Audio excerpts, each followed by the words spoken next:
Good morning. Good morning, loves. Happy Sunday. If it's Sunday, wherever you are in the world right now, or depending on when it is you're catching this video or watching this replay, I hope you are having a wonderful day. I hope you are in your peace, you are in your joy, you are in your love. I hope that you are rested and rejuvenated and taking advantage of this beautiful weather and taking time for yourself to renew yourself and to plug back in and to light yourself back up. We spent a lot of time last week talking about the differences between self-love and self-care. So if you haven't had a chance to, or if you weren't able to join us live for that, or if you haven't had a chance yet to watch that video, you can find it on my Instagram stories, or you can search for it on Instagram using the hashtag LightTalk, or you can also find it on my website. You can go over to DavidD.ca/warrior-tools, and there you will find all of the previous Light Talks, as well as the meditations that were in the book, digital versions of them that you can download and you can practice on your own. You can put them on your phone, you can put them on your iPad, on your iPod, whatever it is that you're using, and you can take those meditations with you. You can use them as part of your daily practice to tune back in, to reconnect, to forgive, to practice compassion. These are all beautiful meditations that I created along my journey towards healing and forgiving. And then I documented them all when I wrote the book and decided to create these digital versions of all of them to support you on your journey. So if you're looking for those, you can find all of those on my website. So today we are talking about rework.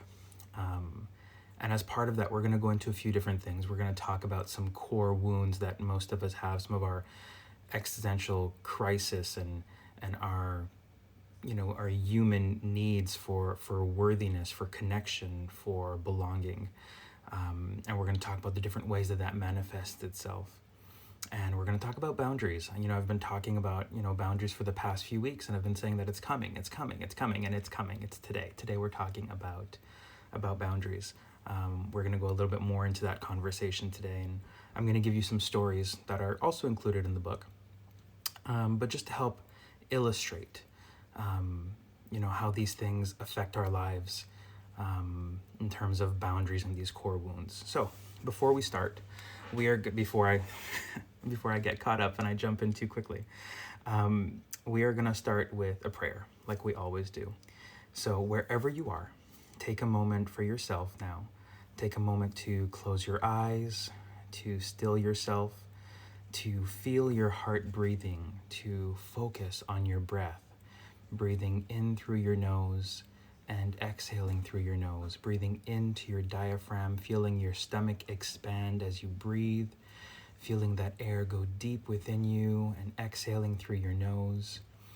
And if you can't keep your eyes closed right now, if you're busy, if you're focused, if you're doing something else, if you're driving, if you're cooking, if you're with your children, that is fine. Just take a moment to be with us, to send love out into the world, to connect to your innate wisdom that lies within you, to that light, that divine spark that lies within. And just send love, send intention, send compassion, send kindness out into the world. As we take a moment for ourselves and as we take a moment to extend that love outwards. So if you're still with me, if you've got your eyes closed, keep them closed. You can keep your tongue pressed to the root of your mouth to keep that connection. Keep your eyes closed, breathing in and out through your nose, envisioning golden white light descending from above through the crown of your head into your heart. See it land right in your heart chakra. See that light begin to expand. See it grow with every inhale and exhale. See it begin to fill your body. And then from your heart, I want you to push that light out into the world.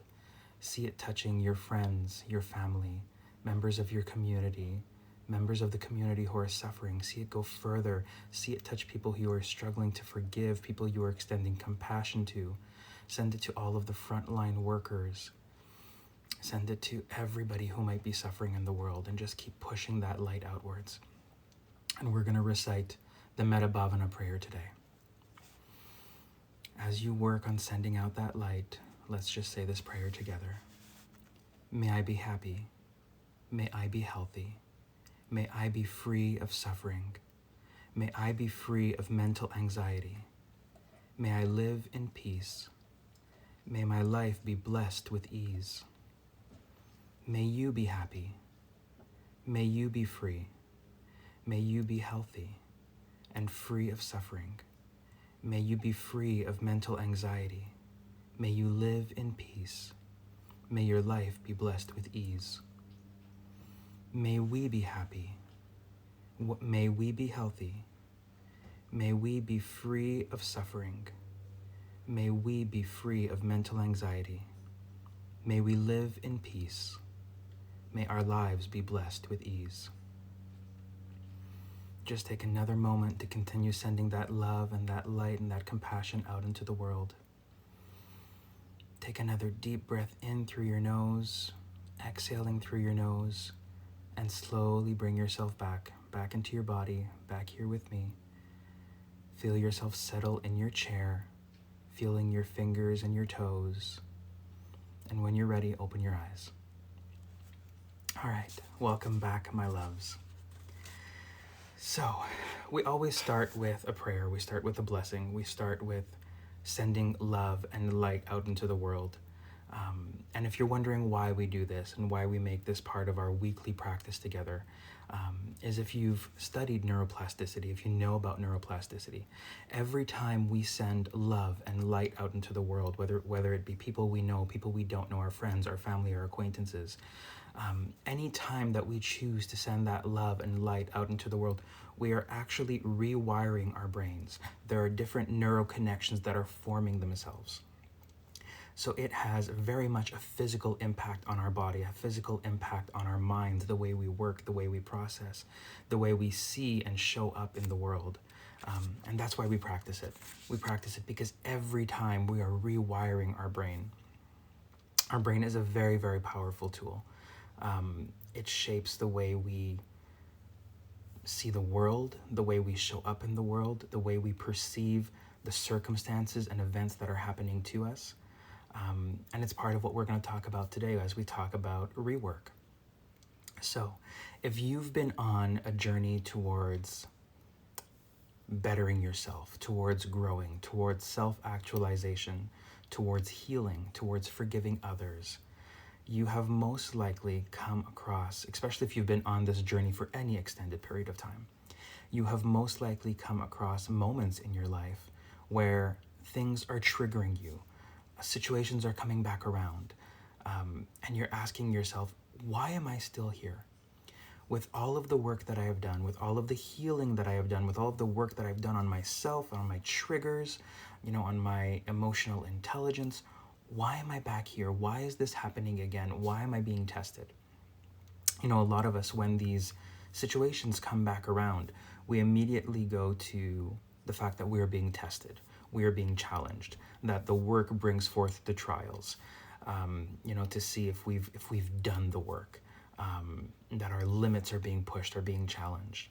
And this really depends on your core beliefs of what kind of world we live in, your core beliefs around spirituality, around higher power, around the way life operates. Is one of your core beliefs that we need to suffer or that we need to be in pain in order to grow, that things require hard work, that if you're not in pain, you're not growing? Or do you have the belief that life can be easy and life can be joyful and life can be bliss and that we can learn through love and through joy?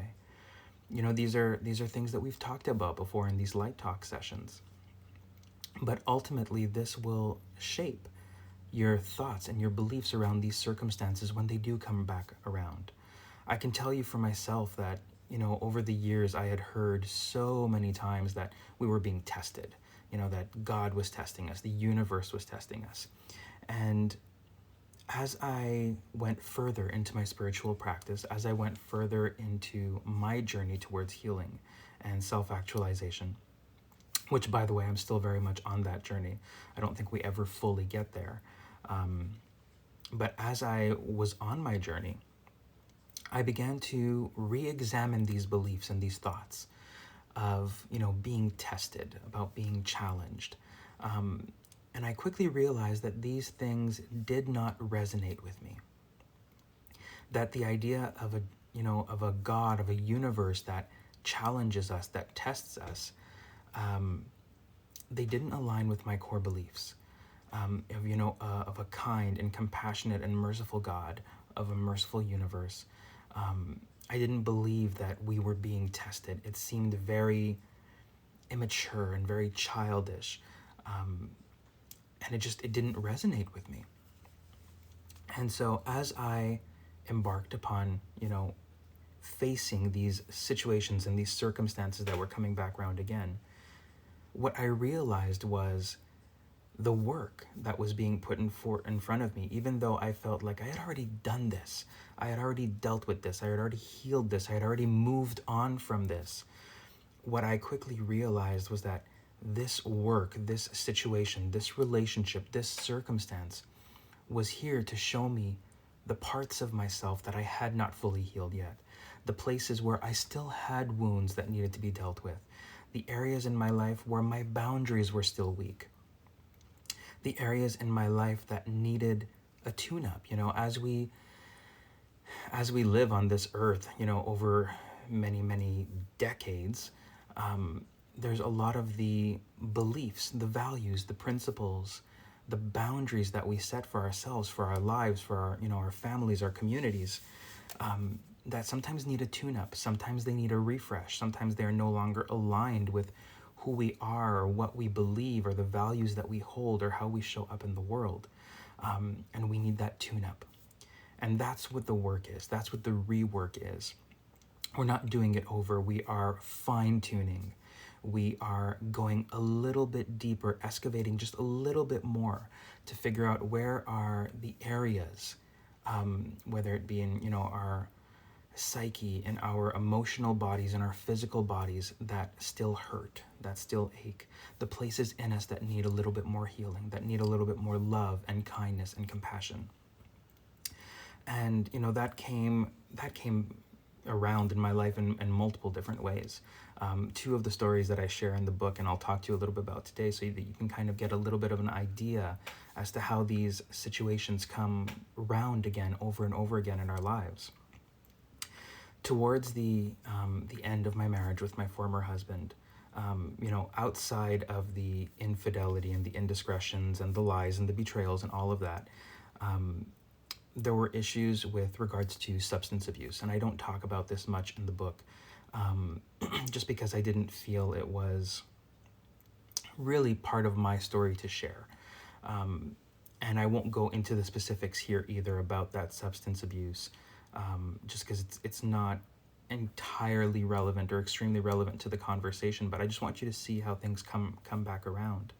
And ultimately, substance abuse, whatever type of substance it may be, it's really just another easy button. And we've talked a lot about easy buttons and how we get those fixes of dopamine. And, for somebody who, like perhaps my former husband, was in the depths of, infidelity and indiscretions and lies, that were getting those dopes of, those hits of dopamine in those manners that were very much unhealthy or self-destructive. You get to, points in your life where hitting that easy button, whatever that particular easy button may be for you, no longer gives you the same rush. It no longer satisfies that need, that dopamine hit in quite the same way. And so you start to reach for other things. And so, infidelity, indiscretions, affairs, whatever form they may be, whether they're intimate affairs or emotional cheating, can evolve and become other things. They can become, different types of substance abuse. We can look for other ways to get those hits of dopamine to satisfy ourselves when the previous methods that we were using are no longer providing that hit. They're no longer giving us that fix. And so that was something that I dealt with, towards the end of my relationship and my marriage, as I was coming to terms with where my marriage was and the split that needed to take place. And so then I'll fast forward about, 4 years, living on my own, having restarted my life. And as I decided to get back out into the world, put myself out there again, start dating again, I kept finding myself in these situations again where all of the men that I was meeting, everybody that I was, meeting or dating or talking to, had substance abuse problems. And we're not talking about, the occasional, the occasional drink or the occasional joint that was being smoked. We're talking about, individuals that absolutely needed this in order to function. That it was, smoking up, getting high every single day in order to show up in the world and deal with the world and survive and navigate their way through it, or the drinking binges every single weekend that led to blackouts where you couldn't remember what happened the night before. We're not talking about the occasional glass of red wine that was enjoyable or just part of like a weekly routine. We're talking about going to the depths of blacking out completely. And ultimately, as this started to happen again, I started to ask myself, why am I still here? Like, why are we doing this again? Like, this has come up before. Why are we dealing with this again? And, as I would, enter into these relationships or these encounters, I would lie to myself and I would tell myself, it's okay. You know what? Whatever you choose to do with your body, that's your thing. That's your business. As long as it doesn't touch me or affect me, you're free to do with, your body whatever you wish. But ultimately, I was lying to myself, because if you're going to enter into a relationship with somebody who does have any kind of, substance abuse problems or issues or challenges, ultimately that will affect you. That will affect, the depths of your relationship and where it can go and its longevity. But I kept telling myself and I kept telling them that, it wasn't an issue. I didn't care. Whatever it was that they were choosing to do to themselves, that was their business. And it took a lot of, self-reflection to ask myself, why am I back here? Why am I dealing with this again? I dealt with this in my previous relationships. Why am I back here? What is this meant to show me? And it became very obvious that this wasn't so much a question of boundaries, but a question of self-worth or lack thereof. We have these core wounds, these human existential crises that we all deal with.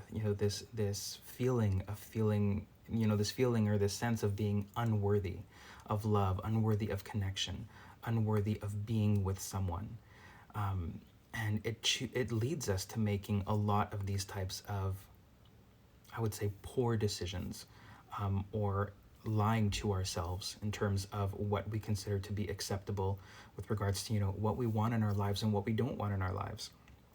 And you've most likely dealt with this. You've most likely had this show up in your life, perhaps not in this type of situation, but in others, where you're telling yourself, well, I'm not going to ask for what I want, or speak up about what I don't want, because ultimately I don't think I deserve it.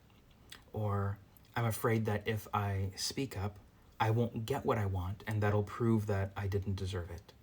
Or I'm afraid that if I speak up, I will be misunderstood or judged, and people will leave. I'm afraid that if people leave, it will ultimately reinforce and prove that I wasn't enough and I wasn't deserving of love and connection, and that I don't deserve to be with someone.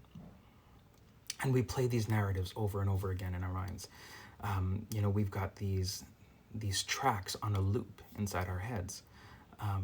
And ultimately it keeps us from speaking up and asking for what it is that we want, and specifically what it is that we don't want. And we end up tolerating a lot of things that,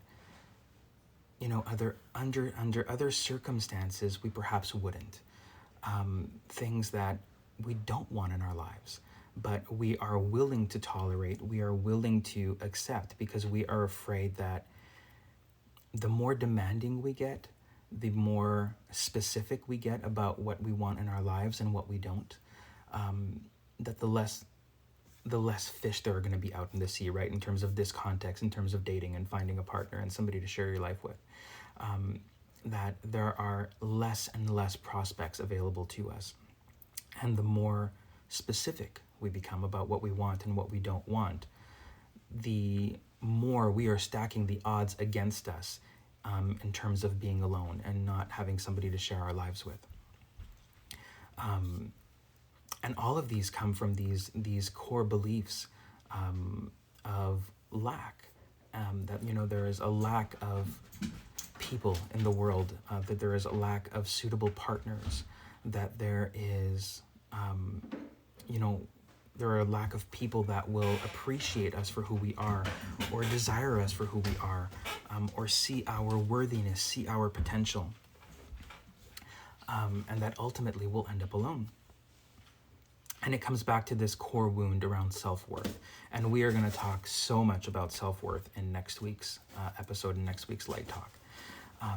But this is just one of the ways that it manifests itself, is us not speaking up around what we want and what we don't want. The other way that it manifests itself is through our boundaries. Excuse me. Talking a lot and I need to hydrate.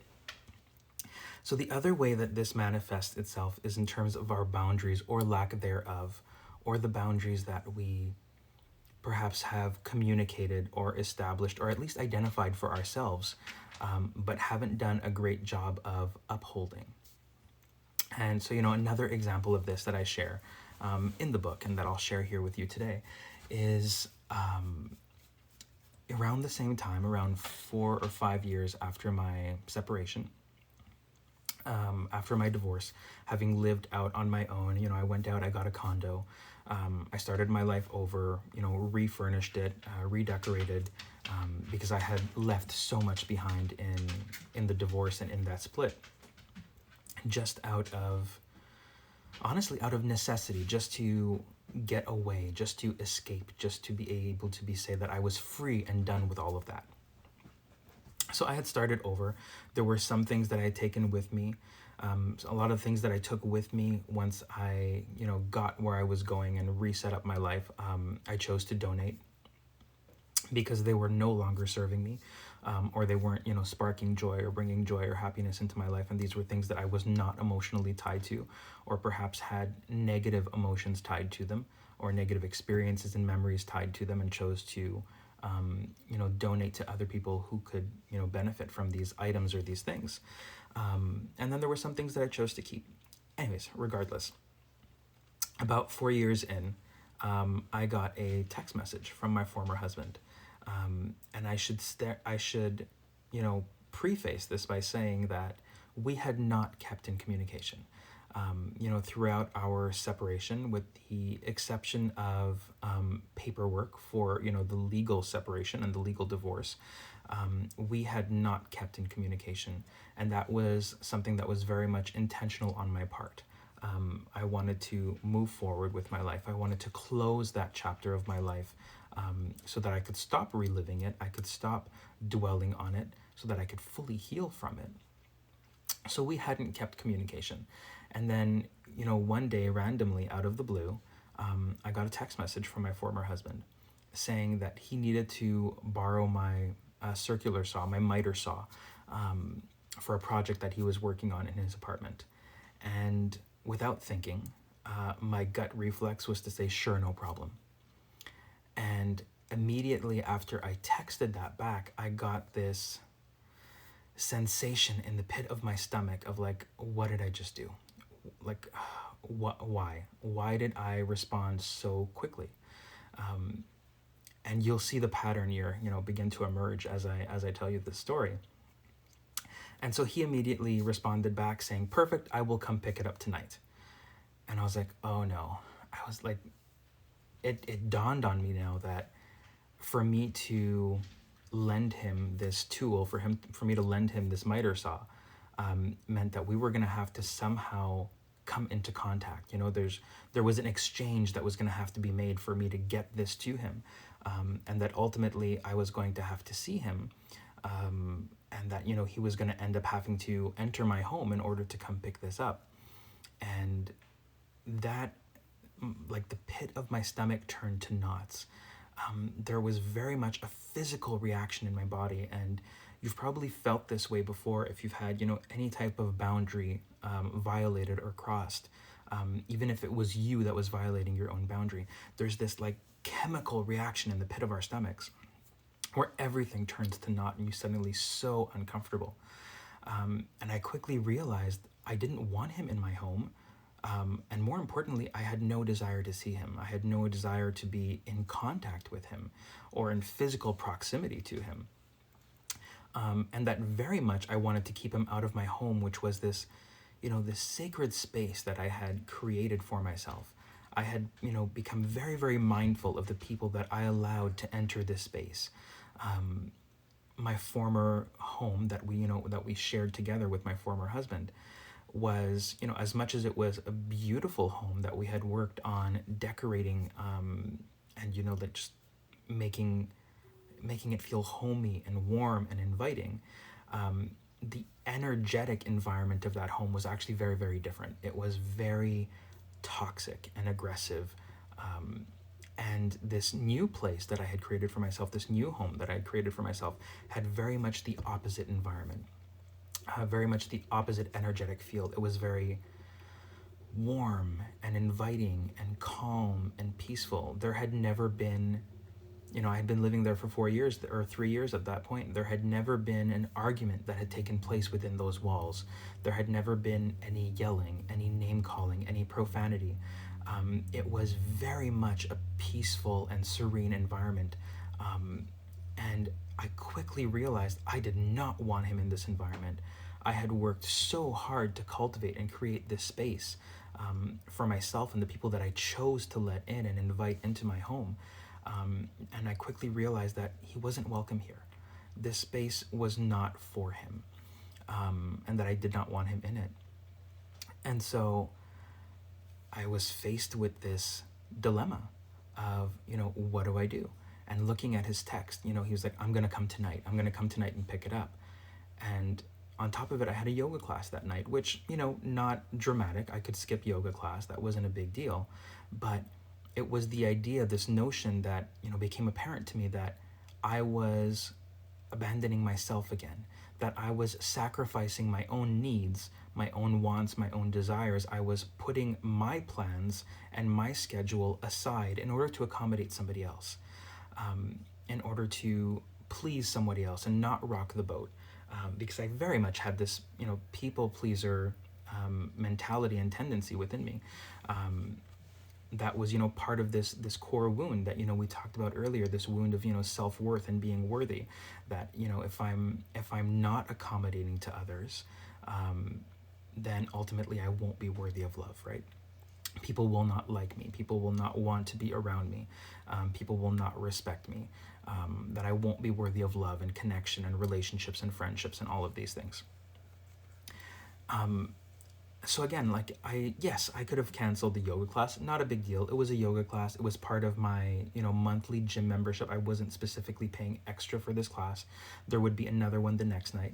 But it was this idea that I was sacrificing my own needs, my own wants again, in order to accommodate someone. And it made me sick to my stomach.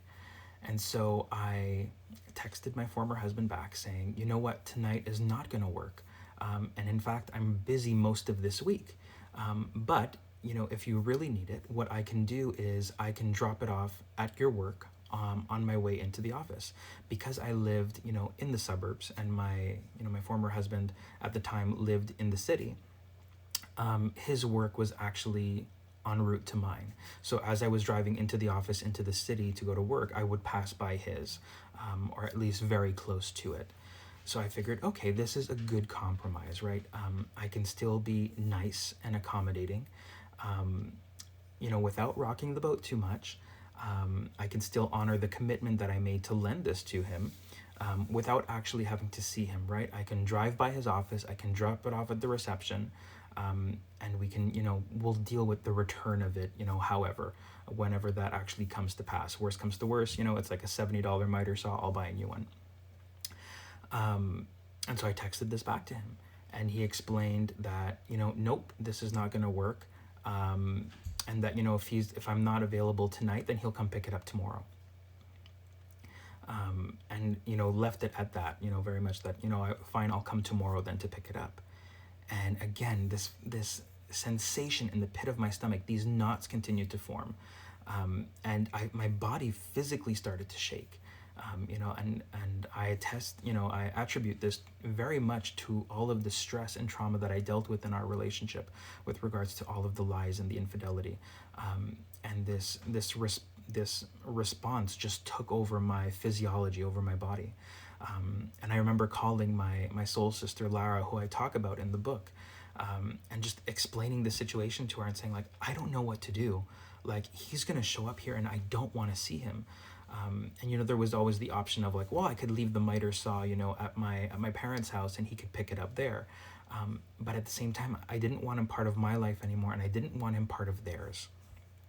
And I was just like, what do I do? I don't know what to do. Like, I'm shaking. I can't think. Like, I don't know what to do. And she very quickly reminded me, what is it that I'm always telling people about boundaries?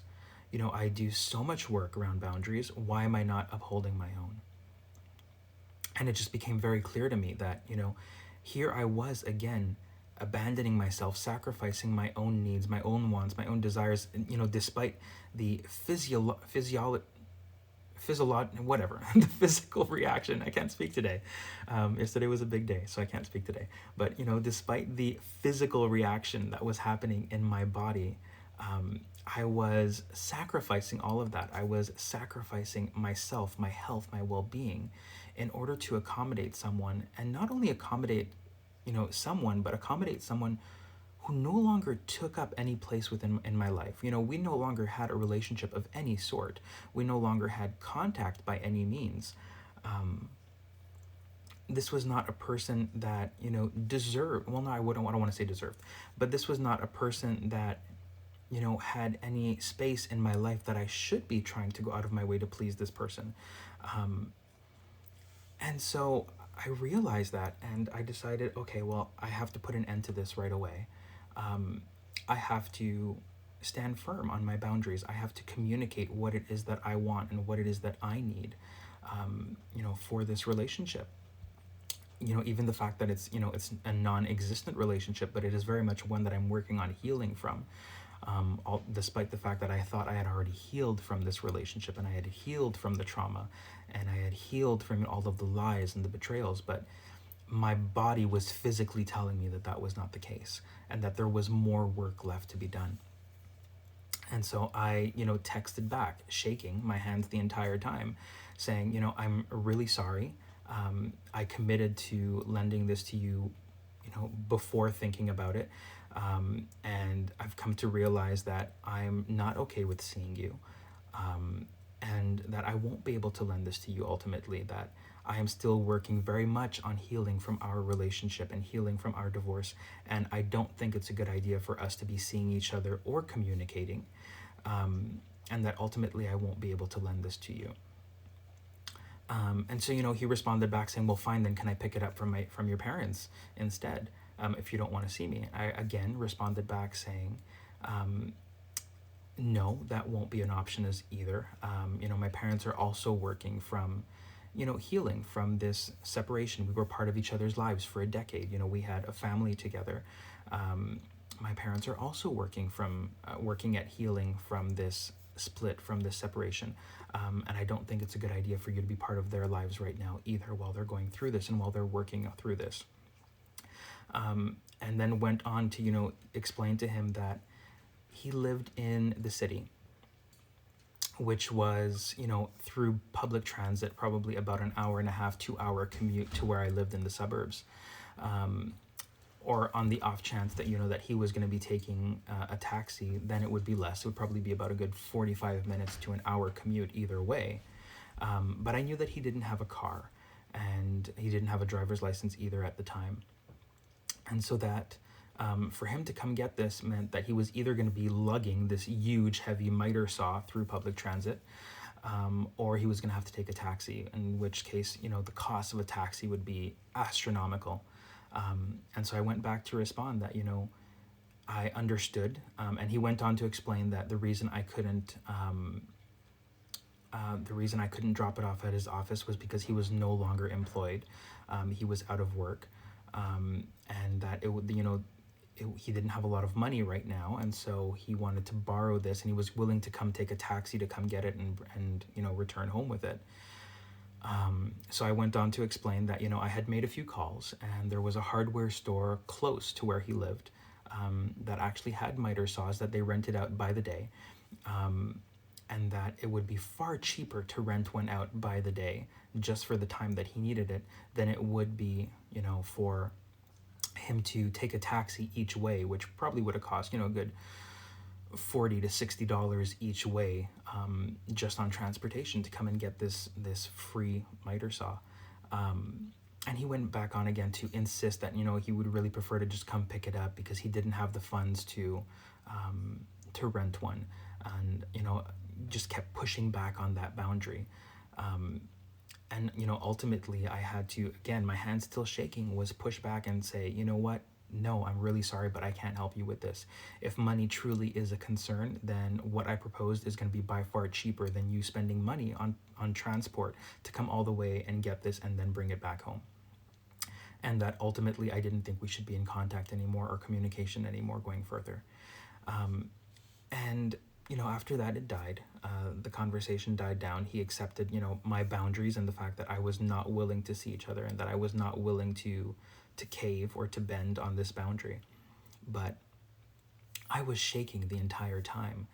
And I think for a lot of us, we feel that sensation as we try to uphold our boundaries. It's shaky and it's unnerving because for the first time, for a lot of us, for the first time in a very long time, we are choosing ourselves first. We are choosing to witness our own needs, our own wounds, our own desires, and put them before somebody else's.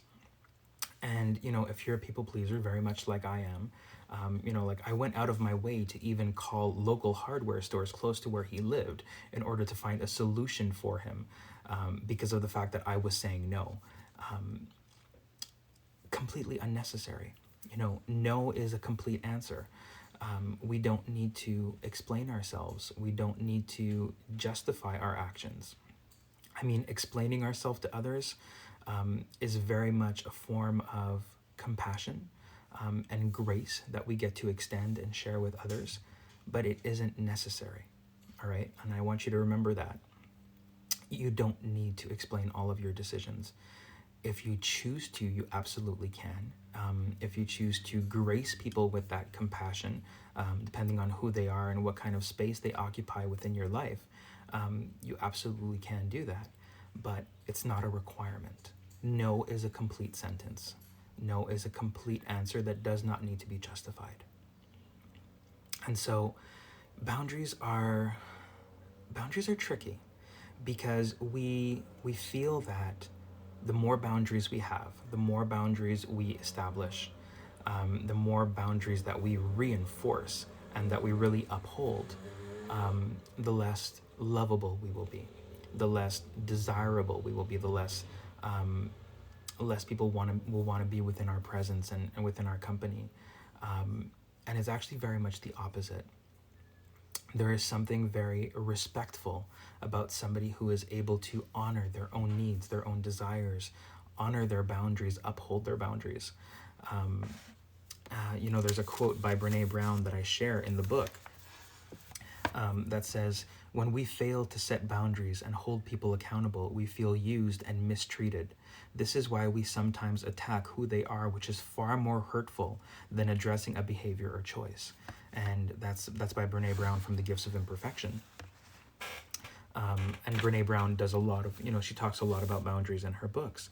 But we are very inclined when somebody crosses one of our boundaries just to back up a little bit further and draw a new line in the sand. And then that line gets crossed, and again, we back up even further in order to draw another one. But we can only do that for so long before we are back against a wall or, on the edge of a cliff, metaphorically. And then ultimately it becomes us or them. And that's ultimately when we become very explosive. That's when we attack other people in terms of attacking their character and who they are. When really, often it's not intentional to cross those boundaries. It's just our lack of upholding them, right? People will continue to take as much as you are willing to give. As much as you give them, they will take, until you say no, until you decide that I am not going to give this, I'm not going to give anymore. And that's part of the work that we're here to do, right? And that's part of the work that tends to keep coming back around, as we talk about rework, these old wounds, these old beliefs, these core wounds of self-worth and not feeling worthy of love and belonging. They manifest themselves in different ways, but one of the biggest ways they manifest themselves is in us not being able to ask for what we want or need, and not being able to establish, to communicate, to uphold boundaries. And, in terms of boundaries, it is very clear to us where our boundaries lie. Even if, you're thinking about it right now and it seems unsure, we all have that experience, right? That literal chemical change in our bodies where you feel your stomach turns to knot, you feel your physiology start to change because somebody has crossed that boundary. So even if you don't realize the boundary is there, your body will tell you that the boundary is there. And so it becomes very easy for us to look back on our lives, look back on situations of like, where have these types of things occurred? Where do my boundaries lie that I am not, upholding them or honoring them or clearly communicating them, right? Because it can be, the first step is obviously understanding where our boundaries lie. The second step is communicating them. And this is, perhaps where a lot of us fall short, is that we know our boundaries are there. We understand perfectly well where they lie, but we are afraid to communicate them. We're afraid to communicate them because we believe that, people will judge us. They will think that we are being difficult, that, it will cause people to leave us, in terms of, whether it be leaving us in our relationships, leaving us, in terms of the context of the environment, whether that be a romantic relationship or a platonic relationship. We fear that, we'll lose loved ones, we'll lose friends, we'll lose opportunities, whether that be opportunities for personal growth or professional growth, or just opportunities to create connection and love in our lives. We believe that communicating these boundaries will make it harder for people to love us. And in fact, it's the absolute opposite. Communicating these boundaries makes it easier for people to love us, because it makes it easier for them to understand the ways in which we need to be loved, the ways in which their love can actually reach us without causing harm or doing damage. So boundaries are actually incredibly important. The people who are going to be flustered or unimpressed or dissatisfied or unhappy by the fact that our boundaries are there are the people who had the most to gain by our lack of boundaries or by our lack of communicating our boundaries. And ultimately, those tend to be the people who really shouldn't be occupying as much space in our lives.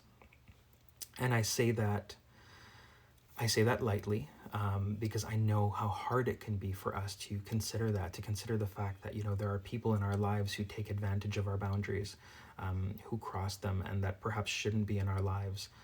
And the thought that we perhaps need to remove or, detach ourselves from these people or these environments or these situations and relationships. And, sometimes that is the case. Sometimes it isn't. In some cases, it's really just a case of communicating our boundaries and then showing that we have the strength and the willingness and the desire to actually uphold those boundaries. That is the work that we are here to do. And we can do that gracefully. We can do that with kindness and compassion. The same way, I was faced by this situation with my former husband. I could have chosen to be an asshole. I could have chosen to tell him to, to F off, and that I didn't want to have anything to do with him, and how dare he contact me. I could have gone to those extremes. But I knew also that there were ways of communicating my boundaries gracefully, with kindness and with compassion, and just telling him that, you know what, this communication was not appropriate. That I did not desire for us to have any type of relationship or communication going forward, because I was working on healing. And of course, the explaining is very much optional, and not required and not a prerequisite. But I chose in this situation, just based on our past and our experience together, to explain that this was not beneficial to me in terms of my healing and my moving forward and my moving on. And I did that gracefully, with kindness and with compassion and with respect. I could have taken that as an opportunity to bring up the past and bring up the infidelity and the indiscretions and the lies and throw all of that back. But it would have served no purpose. It would not served of any purpose, because it would have caused him to push back and get defensive and fight back even more and push even harder against my boundaries. Attacking this or responding to this with kindness and compassion allowed me to remain open-hearted and soft, as opposed to hardening myself back up and creating walls back around myself and closing myself back off, not only to him, but to people around me, right? Because when we close ourselves off to one person, we close ourselves off to many. You can't choose to extract yourself just from specific, or you can't choose to close yourself off just to specific people. When we close ourselves off, to the world around us, to the people in our environment, to our families, to our friends. And the act of reopening isn't always easy, because we believe, well, if one person was there to take advantage of us, if one person was there to violate our boundaries and our needs and our desires, then other people will be too, right? So we keep ourselves closed in order to protect ourselves. But communicating with kindness and compassion and grace allows us to remain open, allows us to stay in our softness and our gentleness, which ultimately is where our power lies and where our greatest strength lies. And that's part of the rework that we're here for, right? As we go through our lives, as we go through our journeys, we look at all of these places that we have worked on, all of these triggers that we have worked on, all of the things that we have worked to heal. And then we have to look deeper. And sometimes the universe, God, the world, whatever you choose to believe, will bring situations back in front of us in order to allow us to excavate just a little bit deeper, and see which part of those wounds still need healing. Where are the triggers? What still hurts? What's still left to be worked on? And that also ties very much to our values, right? And how we see the world. We talked about that at the beginning, what kind of world we choose to believe that we live in, and ultimately our values and what we choose for ourselves, what are our guiding values and principles in our lives. Our values are, we often get confused by our values and our principles, thinking they're one and the same, which they aren't. The values that we choose for our lives, some of them are inherited, some of them are passed down to us from our parents, our loved ones, society. Others we choose for ourselves. For myself, two of my values are loyalty and integrity. My principles, however, our principles in general, are a manifestation of those values. Our principles are the ways we choose to behave, the things we choose to tolerate in our lives are the principles. They are downstream of our values. So, for example, my values of loyalty and integrity meant that the principle that I had created for my life, and that I had chosen to live by, with regards to my former marriage, was the fact that, I had taken vows, for better or for worse. And so I chose to live by that principle in terms of staying in that relationship a lot longer than I should have, in terms of abandoning myself and my own needs and wants and desires, in order to live out that principle, right? Of staying in that commitment that I had made, of honoring my word and who I was and what I said I would, endure better or worse, which, that principle no longer applies. And so as these situations keep coming back around, as we look at our core wounds of, self-worth and, the belief of insufficiency, or that we are not worthy of love and belonging, the lie of inadequacy, as we, look at all of the places where we haven't upheld our boundaries, or communicated the fact that our boundaries are there, or upheld them in general, we also need to look at our values and our principles. For most of us, we'll find that our values will stick with us in this lifetime.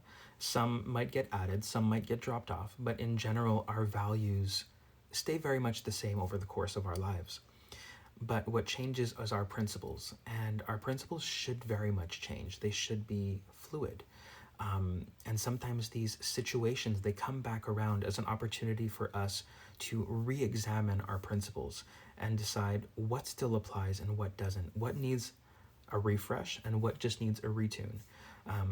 What needs to be fine-tuned in terms of our boundaries. This boundary needs to be adjusted. It just needs to be more clearly communicated. I just have to do a better job of upholding it, versus which principles absolutely need to be burned, set on fire, stripped away, and what new principles need to take their spot, take their place. And it's very much okay to do this. It's very much okay to change our principles. I think for a lot of us, we hesitate, especially, if we value integrity amongst all else, and, the power of our word and our commitments, we hesitate to change our principles or to redefine our principles or refresh our principles, because we fear that makes us a hypocrite. But, wisdom is,